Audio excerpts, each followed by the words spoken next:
بله بريز حسين قايدي ربابري بيرويا رزقار بيان نهولير النهار راستو خب مرايا كاك حسين قالك سباس جبو دمي ام دبي سين يعني افشان تروجاكو ام بيروريا شنغالي ديكن همو كسن كو دا خبن دا خوازا وانيا يكي اوكو او خانم او زاروكن كو هشتا وندانا بين رزقار كرن اري بيرويا و اوفيسا و حطانها تش زانياري هنا چندن او يتماين لوكي درينا بتر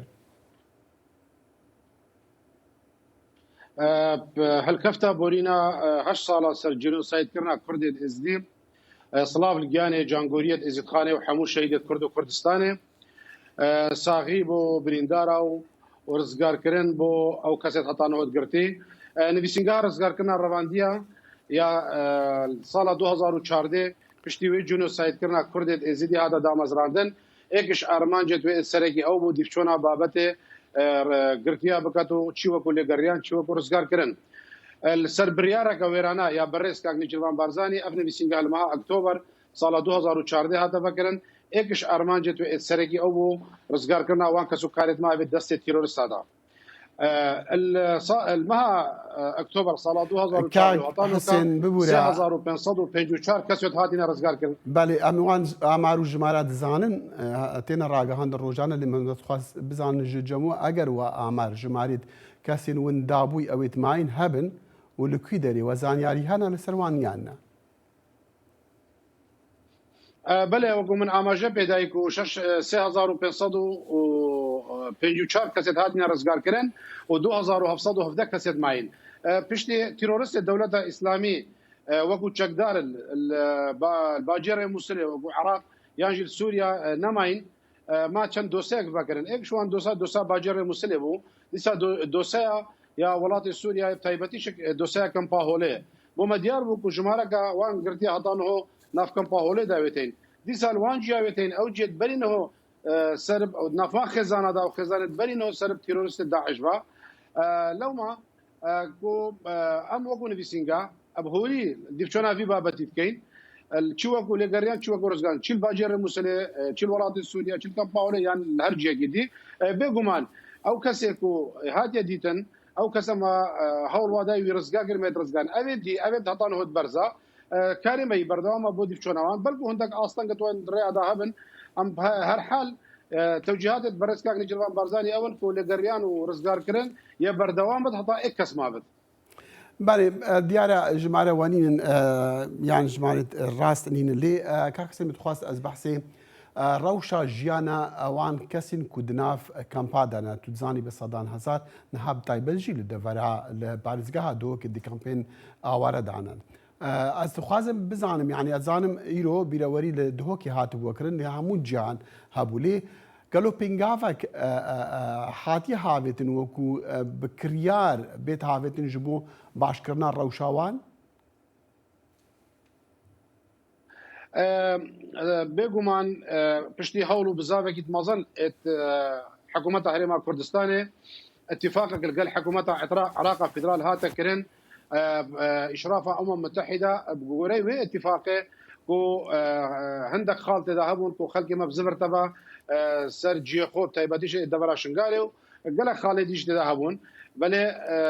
عطانو كشي حكومه عراق فدرال نقايه يك خالجي يك بندج شوي بندات اتفاق نافبرا حكومه هرم وحكومه عراق ده جيب قد لو ماشي خلقي ما نقارب زفر تبع السرفي دستوداري النوكا الشنغالي هي ايك شوان خالد كو خلقي ما نقارب بزفرد اوكو هبونا چندين جروب چکدار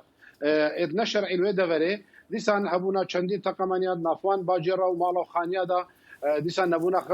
پروژه خدمت گزاري هیچ اهتمامك و دفره نهايته كده بيغمان اگر تو بسيارة روشا خلقي ما بقيت بالخيفات هذا روشا پريشانه روشا قلق خرابه يد بالخيفات كده بالقرما هافيني يد بالخيفات كده والبصرمايا زبسطاني نبونا كلوبلا الفيداوي ريخراوت تشيت ان جي او تشيت اون بريار داي وشوان كم باس سحبن دي وصعوان هش خراب تريد لو ما شك عم داخازت كاين توملغين في دولتي يعني او جي مشرف السر اتفاقيه نبرا عراق وهريما كردستان دا او اتفاقيه بيت جبه جكرن او الزمن يخوش كد بوند داخل كي مبزبر دا بس الجو وارد خو قالك اشغالين كو ام قلت اخ من فاروجان وصا دياركن كو باشا روجا وان دياره يعني باشا روجا كا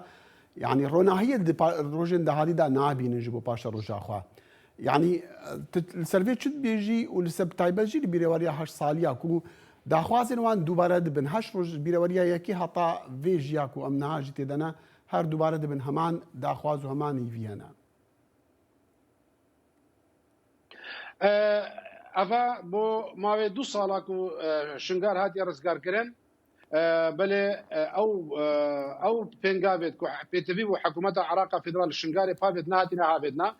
اشرخه كيفا كو او جروبت لودري اشرخه كيفا كذا تابعي خو اشرخه كيفا كنت بيجد امد اتفاقي كان ديفان دريخين خطا او جروبت مسلحه شوي دبري درنكبن اسمت اكد خلكي ما بهرا بترجي نقارب زبرتها او يزبرينا باجي بني چندك كو وگریانه که عکسی شبو جاره که دیادنا هرما کردستانه چنگو هرما کردستانه پناگاه ایکیا یا کو آرامی خودت دبیرین سررای هند چندین گیرو گرفت معیشتی و نخوشی جیانه ویتین افخاله اتكفت سر ملت كومالجه في دولتي اتكفت سر ملي عراقي ووضع شنغاي خوش كان بوهندي داكو خلقي ما ابد برما خيبتا وقرد اسر جوارد خوفا ام دبين روشة عراقي جي وروشة ابوريا هريمي جي تارديكي برو خرابيه ديشتن تايبج وضع سياسي عراقي بقشتي اگر عراق دفي بارودوخي دا بتنكي بكار با روشة شنغاريان جيانا شنغاريان خوش بك يعني الديارة بهيفي بونا وان جفيجي عراق ندفي بارودوخيش دابو بل هيش بينغافك الدبر شنغاري نتا تعابتن بو نمونا شنغار هذا رزقار كرن بو ماوي تقريبا صالو نيفكا يك بروجي عراق الودر تشنكر سرراي هندي وضعي عراقي ابوري ني خراب بوجي بل بشتي هنجي جيارة هذا رزقار كرن اوش قضايا يا سر باريزغا مسلفيا دملدس حكومه العراق 15 مليار دينار بو اعاده بنيات تحتيه دبل ترخان كرن ابا كاركي باش بو بل مدفيال ويدر يجي الشنغار يجي عندك افين قفنا هذا هضانو كجي استاكيد اللي ببابا ديكم هضانو شي يك بروجي استراتيجي دبر الشنغار راي حكومه العراق نهات يتشكرنا وضعي عراقي خوش بوشنات بل هكا وضعي عراقي نخوش بتشابت او دولتان نقارت احتفاظي بمؤسسات يدخلوكات سازيه يدخلوكات او دشا قارت بجي ديبكات بريس حسين قايدي بريفا بري بيرو يا رزقار بيان لهوليري بمرة بوسفاس